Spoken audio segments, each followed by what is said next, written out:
আজকের রেসিপি আমের আচার। আমগুলোকে আমি এরকম গোল গোলভাবে কেটে নিয়েছি।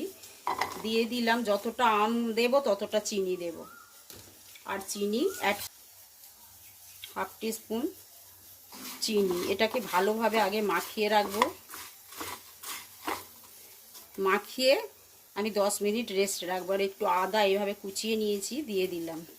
গ্যাসটা আমি এবার অন করে দিয়েছি। গ্যাসের ফ্লেম একদম স্লোতে থাকবে, খুব আস্তে আস্তে কুক হবে।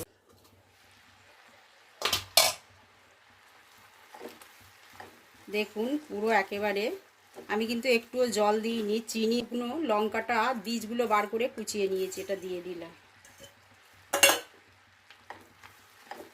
দেখুন আর 2 মিনিট আমি কুক করে নিয়েছি। একেবারে আচার রেডি হয়ে গেছে। একটু ঠান্ডা হলে আমি সার্ভিং বলে সার্ভ